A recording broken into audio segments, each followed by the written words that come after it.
Estamos chegando com o Cara a Cara com o BG deste sábado, tendo a satisfação de receber um amigo, uma sumidade da medicina potiguar, Dr. Kleber Moraes. Kleber, satisfação tê-lo aqui no Cara a Cara com o BG. Bruno, o prazer é meu. Isso para mim é uma homenagem. Rapaz, a sua agenda é difícil, quase você não chega aqui. Mas vamos lá. Nasceu em Pernambuco, só fez nascer, veio para Natal, o Rio Grande do Norte, muito cedo, né? Sua mãe era pernambucana. Desde menino, já tinha um sonho de ir para a medicina, por causa do Dr. Leite, seu pai? Não, só recapitulando. Eu só fiz nascer em Recife. Passei 4 dias, porque minha mãe era de Recife e a família toda lá. Então, ela queria ter o primeiro filho lá, como toda bairrista pernambucana, e também ter a entourage familiar, a mãe, as irmãs. Eu nasci com 4 dias, estava aqui, então eu sou natalense. Inclusive, quando eu recebi o título de cidadão norte-rio-grandense e depois cidadão natalense, os meus amigos mais próximos diziam, mas, pô, você não é... Eu digo, não, eu sou de Natal de coração, mas nasci em Recife. E eu posso dizer, Bruno, que eu nasci médico. Eu não tenho influência de Leite Moraes, meu pai. Desde criança você já brincava, atendia as pessoas? Tenho foto minha, eu examinando Wagner, eu com 2 anos e ele com 1 ano. Eu já com estetoscópio e já brincando no berço com ele, lá, ele mais novo que eu, 11 meses. Então, eu sempre, na minha vida, eu só pensei em ser médico. Sua infância foi aonde, Kleber, aqui em Natal? A minha infância foi aqui em Natal. Minha infância foi ali no Ateneu, onde eu morei a vida inteira, ali na Potengi. A infância e a adolescência. E na parte mais maternal, era em frente à Praça Pedro Velho, que meu pai morava ali na Potengi com a Afonso Pena. Nossa praça cívica. A nossa praça cívica. E minha avó morava ali na Potengi. Então, todos os meus amigos de infância eram ali na praça, chamada Praça Pedro Velho, antigamente. E seu ciclo de relacionamento vem praticamente desta época? Vem desde essa época, onde eu tenho uma satisfação muito grande de manter meus amigos. Eu acho que é importante na vida você ter a família e manter meus amigos. Eu tenho amigos em todo canto do mundo, porque eu gosto de gente. É uma das minhas propriedades, é gostar de pessoas. Inclusive, segundo nossas pesquisas, era um jovem bastante presepeiro, né? Eu tinha muitos amigos presepeiros, mais do que eu, né? Na infância e na adolescência, entre eles são seus amigos, né? Que é Silvio Torquato, Coró, e aí vai. Como foi a mudança de Dr. Alcemar Torquato quando você elegeu deputado? Dr. Alcemar, que é lá do Oeste, você elegeu deputado, morava em Mossoró e mandou mudança para Natal, antes de vir. E você e Coró pegaram a mudança do homem da garagem da casa de Silvio e esconderam? Eu não sei se foi mudança ou foi presente de móveis de casamento. E na casa de Silvio era uma república. Em cima morava Dona Lindalva e Dr. Zé Fernandes e Virgínia. E embaixo era Elias, Silvio e Zé, e aí todos os amigos. Então não tinha chave. E um dia a gente chega lá, não, a gente entrava entrando. E um dia a gente chegou lá e tinha os móveis e Coró, como sempre, muito espirituoso, disse, vamos levar esse móvel. E minha casa do meu pai era vizinho, e levamos 2 móveis que dá para levar na mão e escondemos na garagem lá da minha casa. Aí quando a Dona Lindalva chegou, foi uma confusão, e depois a gente, obviamente, entregamos o móvel e levamos uma suspensão de 30 dias que ela proibiu, que a gente não podia pisar na casa dela. Mas com 2 dias a gente estava lá pedindo perdão e ela... Mas o Dr. Alcemar ficou atrás do móvel, é verdade? Não chegou. É folclore? É folclore, não chegou a isso. Não, foi rapidinho. Ele só fez escondendo, não ficou rodando atrás, não. Mas você fez vestibular e não conseguiu passar na primeira vez, ficou na primeira suplência. Foi uma decepção grande? Foi uma frustração importante para a minha vida, porque a vida tem que ser feita de frustrações também para você aprender. E eu só queria fazer medicina. Naquela época você podia ter 3 opções. Eu tenho medicina, medicina e medicina. E eram 100 vagas. E eu soube 6 meses depois que eu tinha sido o 102º. O primeiro lugar nesse ano, ele tem um problema, se não me engano, paraplégico, e ele escolheu para ir para a física. E o 101º passou, e eu fiquei em 101º. Bom, até aí tudo bem, 101º, mas o meu professor Leite Moraes, na época, meu pai era vice-reitor, ele se afastava sempre em momentos que tinha assim importante, e ele não poderia, dentro da sua concepção, estar na vice-reitoria, o filho prestando vestibular. E aí você fez... Ele tem um grande amigo, anestesista, doutor Edísio, que ia morar em Brasília, e podia transferir a mulher dele, que era Cristina, uma estudante de medicina, passou nesse ano, e papai desaconselhou, disse, olha, é melhor você ir só, para ver se você se adapta. Se você se adaptar, você leva a Cristina. Se ele tivesse levado a Cristina nesse ano eu teria entrado nesse ano, no primeiro ano. Aí no segundo ano, como eu só queria medicina, aí quando terminou o vestibular eu tinha certeza que tinha passado. Kleber, você fez medicina, passou, e você resolveu ir para a ginecologia, né? E aí você talvez tenha se tornado um dos maiores nomes da ginecologia potiguar, devido à quantidade de palestras que você deu, devido à quantidade de homenagens e assunções que você ocupou, né? Mas você já se destacou na universidade, resolveu, e você foi morar na França para fazer sua especialização lá. Você passou 4 anos morando em Paris, não é isso? Foi. Eu, quando fiz, como eu falei, eu só queria fazer medicina, e quando eu tenho medicina, eu digo, não vou querer nenhuma definição de especialidade, eu quero ver a medicina como um todo. E me encantei muito com cardiologia, mas na época a cardiologia aqui era mais clínica, e eu queria fazer a parte cirúrgica. E quando eu passei na maternidade, aí eu me encontrei, porque lá você tinha a clínica, que você dentro da ginecologia, você tem endocrinologia, você tem a parte de infertilidade, tem a parte de ginecologia infanto-puberal. Então você tem um leque de opções clínicas, mas você tem a parte cirúrgica, que é onde todo estudante de medicina, quando tem vontade de fazer cirurgia, se sente muito bem. Aí eu digo, eu vou fazer essa especialidade de ginecologia obstetrícia, que você não lida só com a morte, e você lida com a vida. E dentro da ginecologia obstetrícia, eu sempre me preocupei muito com o casal que não podia ter filho, porque pela lei natural da vida... Isso em que ano? Isso ainda como estudante. Quer dizer, ninguém nem tocava nesse assunto. O professor Leide Moraes, ele teve uma propriedade, Bruno, de colocar os seus assistentes para fazer essa especialidade. Ives Bezerra foi quem primeiro iniciou a infertilidade aqui. Conseguiu um curso fora do Brasil, no Chile, Leide Moraes chancelou, e eu fiquei acompanhando o Ives no consultório dele, no ambulatório ainda como estudante. E quando eu terminei o meu curso, eu fui para o Rio de Janeiro, onde tive a oportunidade de passar um ano nas pioneiras sociais com o professor Campos da Paz, que era um grande ginecologista na época, o cara que nos anos 50 criou a colheita de lâmina para prevenção de câncer de colo, onde você colhia a lâmina na Amazonas ou no extremo do Rio Grande do Sul e mandava para ele para ler com a sua equipe que ele tinha de patologistas. E é um homem além do tempo, assim como o professor Leide Moraes, que fez uma escola. Eu passei um ano lá no Rio e depois eu consegui ir para Paris, onde eu fiz a minha especialização. Já era casado nessa época? Eu me casei depois de um ano que estava lá.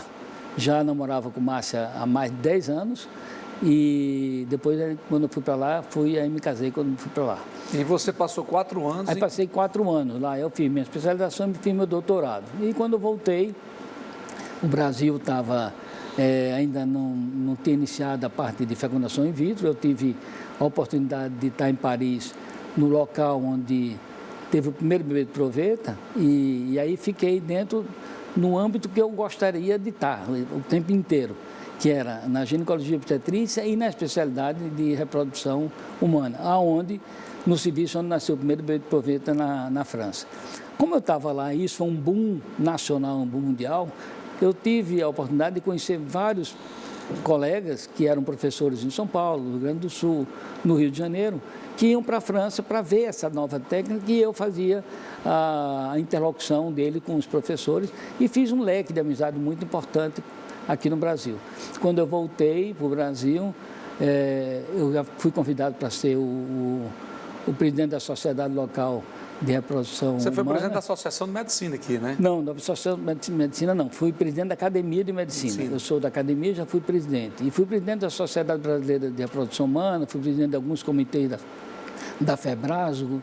Vamos voltar para a França? Bora voltar para a França. Outro folclore que contam é que Silvio Torquato foi lhe visitar em Paris, que tinha um sonho de conhecer Paris. Você já habitué da cidade, conhecendo tudo. Silvio foi contando que você ia ser um guia dele.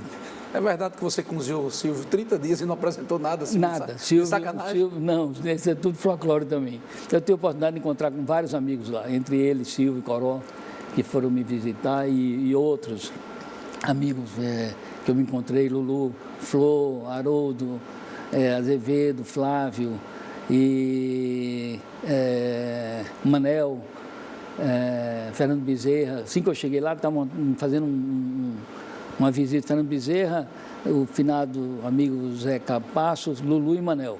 Aí passamos uma semana convivendo, porque eu tinha acabado de chegar em Paris, então eu também estava conhecendo Paris. E quando o Silvio chegou, aí Silvio disse, ele disse, Kleber, eu tenho que conhecer pelo menos um museu, porque se eu chegar lá e não tiver visto o museu, minha irmã Sônia vai me dar uma surra. Aí eu digo, então vai pelo menos no Louvre e vê pelo menos a Mona Lisa, que é o clássico. E aí ele fomos para a frente do Louvre, abriu um barzinho que tinha lá e a gente começou a tomar um saquê naqueles copinhos, quando você vira, aí tem uma figura dentro do... E aí no terceiro, quarto saquê, aí Silvio disse, a minha Mona Lisa está aqui dentro, eu não vou para canto nenhum ver museu, que é muito chato. Mas Silvio aproveitou muito, fez amizade, Silvio muito... E você também fez grandes amizades, inclusive com o ex-presidente da França, não é isso? Não foi ex-presidente, ex-candidato a presidente, foi primeiro-ministro, Leonel Jospin, que inclusive esteve aqui em Natal, foi hóspede nosso, ainda quando eu era ministro da Educação. Mas eu tenho amigos de importância política, de importância científica, de importância humanística e social, mas tenho amigos comuns que são, para mim, tão importantes quanto esses outros. Então, eu vou muito à França, uma média de 2 vezes por ano eu vou, porque eu tenho vontade de ver meus amigos. Quando você volta da França, Kleber, foi aí que você já passou no concurso para ser professor da UFRN? Não, quando eu saí daqui, eu já saí concursado.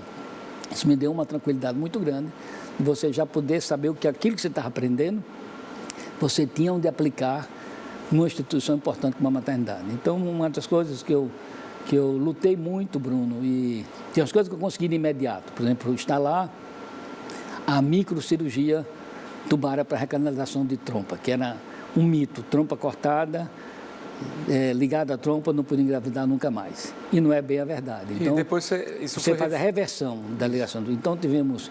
Que a pessoa ligava e achava que mais nunca podia ter filho, a vida mudava. Dependendo da técnica, mais nunca você pode ter, mas dependendo da técnica que indicam para poder fazer ligadura, você pode fazer a recanalização. E uma vez que você consiga mecanicamente fazer a recanalização, essa trompa era uma trompa sadia. Então, o sucesso de gravidez é muito grande. É diferente quando você opera uma trompa, porque tem uma infecção nessa trompa, ou tem um outro tipo de patologia, que aí é uma trompa doente. Não é só a parte mecânica. Na recanalização é somente a parte mecânica. Se você conseguiu desentupir o que estava entupido, que é juntar as duas partes da trompa, tirando aquele obstáculo do meio, na trompa você tem grande sucesso de êxito. Esse foi um dos grandes passos, você acredita? Isso é uma técnica que a gente desenvolveu aqui com muito sucesso. Um dia, uma das coisas que mais me emocionou, eu estava caminhando ali em frente à minha casa, eu moro ali em Areia Preta, e uma senhora disse, doutor Kleber, posso falar com o senhor? Isso 6h30 da manhã. Eu disse, claro. Ela disse, tem 3 dias que eu vim aqui tentar falar com o senhor e não tenho coragem. Eu digo, mas o que é que está vendo? Ela disse, é porque eu queria dizer que eu tinha as trompas obstruídas, o senhor me operou, eu tive minha filha e há 3 dias ela deu à luz e eu sou avó dessa netinha que o senhor trouxe onde eu não tinha a menor possibilidade de... Aí eu disse, então me dê um abraço. Que coisa emocionante. Foi emocionante. Naquela época, Kleber, você já vislumbrava o avanço da medicina ao ponto que chegou hoje na questão da reprodução? Sim, claro, porque eu estava lá naquela época, quando nasceu o primeiro bebê de proveito. Foi uma mudança radical. Foi um marco. Foi um marco. Tinha a cirurgia de trompa, que alguns tinham sucesso, outros não, quando veio a fecundação in vitro, com o nascimento de Luísa Braun na Inglaterra e Amandina na França. E eu digo, bom, no Brasil depois chegou, mas tudo a nível privado. Você não tinha isso a nível do SUS. E quando eu assumi a direção da maternidade em 2003... Vamos fazer o seguinte, vamos chamar um intervalo. Vamos. Na volta vamos falar da passagem de Kleber como diretor da maternidade durante mais de 10 anos, da direção do Hospital Universitário, enfim, a gente volta já conversando com Kleber Moraes. Estamos voltando com o Cara a Cara deste sábado, conversando aqui com o Dr. Kleber Moraes. Kleber, você volta da França, vai para os bancos da UFRN, ser professor, se torna uma referência na ginecologia potiguar, se especializou num segmento que até hoje é destaque, que é a reprodução humana, mas você ganha uma pujança na sociedade muito grande quando você assume a direção da maternidade Januário Cico, e você passa a ser um médico conhecido em toda a sociedade e não só mais naquele segmento. Só um detalhe dentro da especialidade, teve um fator diferencial na minha vida associativa como médico e como palestrante. Foi que eu trouxe para a América Latina a videoestereoscopia. Então, a videoestereoscopia era um exame que antigamente você não podia imaginar que você pudesse ver o útero por dentro. E um francês chamado Jacques Amou, ele criou um aparelho, você introduz dentro da vagina, pelo útero, e você vê tudo o que acontece no útero. Então, algumas hemorragias que você não sabia de onde é que vinha, problemas que podiam levar à infertilidade, você não sabia de onde vinha, isso aí começou a ser diagnosticado através dessa técnica chamada esteroscopia. Você trouxe para cá? Que eu trouxe para cá com um amigo meu, Walter Passe, de Belo Horizonte, e aí divulgamos essa técnica. Você trouxe para o Brasil, Trouxe para o Brasil. E divulgamos essa técnica. Não foi para o Rio Grande do Norte, não. Para o Brasil. Então, todos os eventos, era a coisa, novidade que tinha na ginecologia, era os filmes para você ver o útero dentro. E ninguém tinha ainda essa visão tão clara através dessa Foi devido a essa sua visão aguçada que você ganhou esse destaque nacional? Foi devido a trazer novidades, trazer sempre assuntos recentes pelo meu intercâmbio, meu fluxo de contato com os médicos da França, da Itália, da Espanha. Porque você foi presidente da Associação Brasileira. Aí fui muito novo, fui presidente da Sociedade Brasileira de Reprodução Humana muito novo e fui o fundador da Sociedade Brasileira de Esteroscopia, que é dessa técnica que eu lhe falei. Mas quando em 2003, eu antes de ser diretor de maternidade, eu assumi a chefia do departamento de tocoginecologia, fui membro do conselho, conselhos universitários, mas em 2003 teve um diferencial, Bruno, muito importante na minha vida. Aonde eu fiz a minha residência e minha especialização, eles me convidaram para ser professor visitante na França, na Universidade da França, por 2 anos, renovável por mais 2. E nessa mesma ocasião, Ivonildo, reitor, me convida para assumir a direção da maternidade. Maternidade essa que eu frequento desde quando eu tinha... Estudante, né? Não, desde criança, que meu pai foi 28 anos diretor. Então, eu ia para lá como criança, para acompanhar numa visita médica, no final de semana. Ele levava para... Enquanto ele estava na visita, ele estava no carro, no pátio, brincando, para depois sair com ele. Então, eu tenho toda uma identificação e depois a minha especialidade. E assumir a direção dessa maternidade, para mim, foi assim, muito importante. E eu declinei de ir para a França para assumir a direção da maternidade. Você foi diretor 13 anos? Eu fui 10 anos como diretor e depois mais 3 quando mudou o sistema, que deixou de ser diretor para ser chamado superintendente, quando as universidades que aderiram ao programa do MEC para inserir os hospitais dentro dessa empresa pública chamada EBSER, e aqui a reitora Ângela aderiu, e os 3 hospitais nossos aqui passaram a ser gerenciados pela EBSER, que é a UOO, a Maternidade, e o Ana Bezerra. E aí mudou o título de superintendente, onde eu passei mais 3 anos. E aí, esse tempo todo, você foi sendo reconduzido e era unanimidade, né? É porque é uma indicação do reitor, e eu sempre fui contra, ainda sou contra, eleições para dirigir hospital. Você não pode ter uma pessoa política. Uma gerência política. Tem que ser técnica, senão você tem que fazer concessões.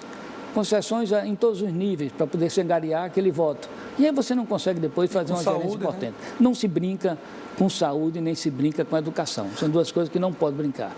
E aí, quando eu assumi a direção de maternidade, eu tinha uma clínica particular importante, mas quando eu assumi a direção de maternidade, eu queria ficar o tempo inteiro na maternidade. E aí eu praticamente fechei meu consultório, porque eu comecei a me dedicar somente à coisa pública. Eu tenho um espírito público muito forte. E eu preferia estar na maternidade até 5 horas, 6 horas da tarde, que ir para o consultório. E não era justo o que eu estava fazendo com as pacientes no consultório, me esperando.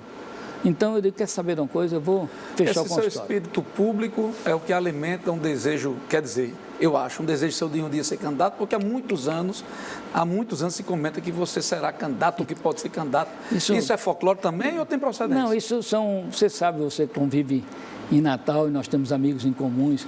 Existe uma fatia de amigos meus que dizem, pô, você tem um espírito público muito aguçado, um dia você pode pensar em pleitear um cargo público. O futuro, ninguém sabe, um dia talvez, mas a minha satisfação é de prestar um bem comum nessas áreas da educação e na área de saúde, e sobretudo na saúde da mulher. Então respondeu indiretamente, mas mostrou aí que tem esse desejo de ser candidato. Não sou. Mas vamos fazer o seguinte. Não sou candidato. Eu tenho, até porque as eleições são daqui a muito tempo, então... Apesar de ser muito criticado, quem entende diz que o SUS é um diferencial, Kleber, na medicina. Você é um dos responsáveis pelo SUS aqui, né? Também? O SUS é um grande sistema de saúde pública. Tá? Você imagina, se você não tivesse SUS, como é que seria? As pessoas estariam sobrevivendo. Agora é um sistema caríssimo, porque ele é universal. E tem que chegar a uma situação onde você consiga financiamento para ajudar a situação de manter o SUS. Você tem uma ideia, Bruno? Se você hoje aumenta um procedimento mais simples, em R$1 ou centavos, você pode quebrar o SUS, porque é um sistema que é para atender toda a população. 120 milhões de brasileiros. 120 milhões, 130 milhões de brasileiros são atendidos. Você imagina se você aumenta em um determinado procedimento que é corriqueiro, aumentar aquilo ali. Por isso que a tabela SUS era uma tabela defasada e os financiamentos para os hospitais, e aí eu posso falar mais nos hospitais universitários, porque quando eu saí da maternidade, quando teve a mudança do governo de Dilma para Temer, eu fui convidado pelo ministro Mendonça. Você foi para a Abicet, né? Para Mendonça Filho, através de Zé Agripino, que me apresentou a ele. Que é um novo formato de gerenciamento. Que é o formato que dá a sobrevida dos hospitais universitários. Então, foi uma ideia muito bem pensada, a EBSER, onde é uma empresa, as pessoas pensam que é uma empresa privada, 100% pública, ligada diretamente ao Ministro da Educação. Não é o Ministro da Saúde, é o Ministro da Educação, porque são os hospitais universitários.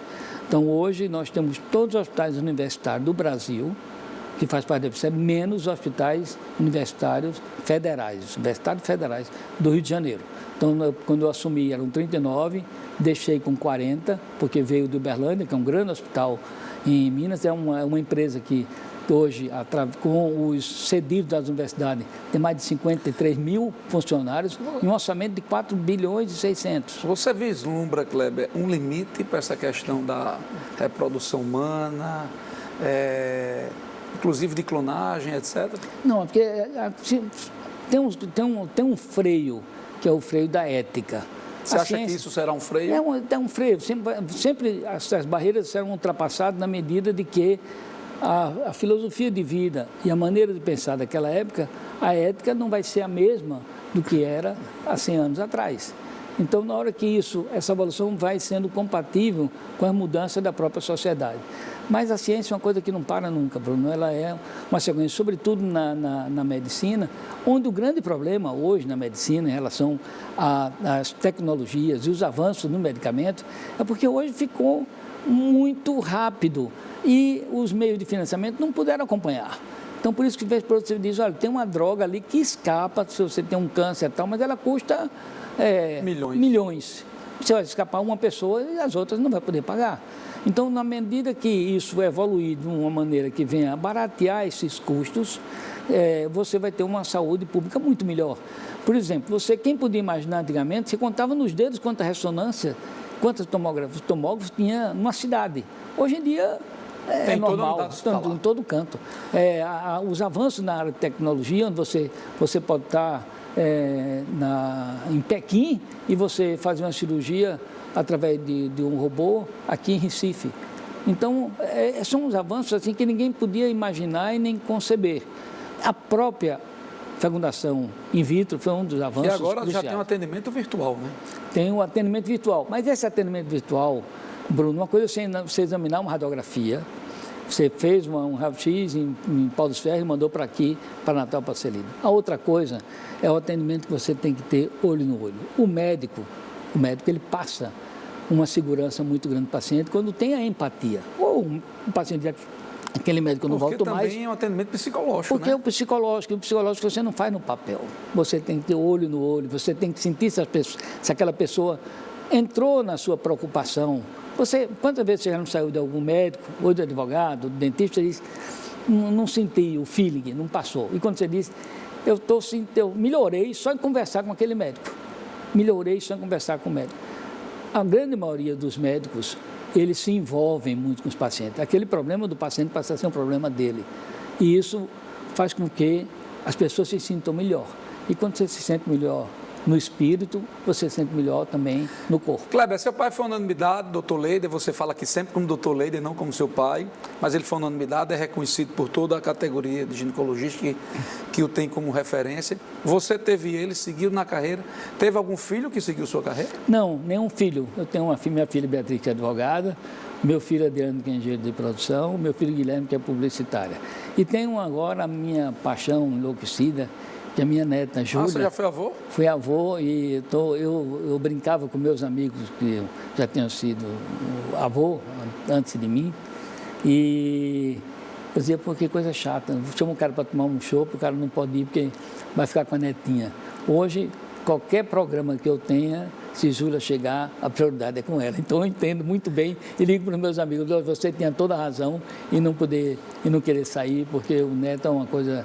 Kleber, nós estamos chegando ao final, sem demérito a ninguém, sem fazer injustiça, mas na sua concepção, não é quem são os melhores, mas quais foram as referências da ginecologia no Rio Grande do Norte que nos levaram hoje a gente a ser um dos estados com mais pessoas capacitadas nesse segmento? Olha, eu não posso fazer como vocês, eu não quero citar nome, mas eu vou falar que o Rio Grande do Norte ela é uma escola na ginecologia e obstetrícia. Essa escola ela foi fomentada pelo princípio do meu pai, o professor Leide Moraes, que quando o Onofre Lopes convidou para ele ser o catedrático, em 1959, ele foi para a Espanha, trouxe técnicas novas, tirou da mão do cirurgião as cirurgias ginecológicas que antigamente não era o obstetra que fazia. Era o clínico geral, né? O cara era o clínico, o obstetra fazia o parto e clínico, e o cirurgião fazia tudo. E ele trouxe essas técnicas novas de Madrid, e aí ele formou uma escola. O que é importante não é você ser o bom, é você transmitir. E como um professor que ele era, e formou outros professores que conseguiram transmitir. Então, eu me sinto muito orgulhoso de fazer parte dessa casta da ginecologia. E eu também. Eu me sinto muito orgulhoso de ter você aqui no Cara a Cara com o VG. Olha, VG, eu tive muitas homenagens na minha vida como professor, como médico, mas todas as homenagens para mim é homenagem. E essa homenagem que você me fez hoje, me convidando aqui para o seu programa, eu vou sair aqui hoje muito feliz. Nada, rapaz. E estaremos a satisfação assistindo junto depois. Minha e dos nossos telespectadores aqui da Ponta Negra. Estamos encerrando e voltamos sábado que vem com Cara a Cara com o VG.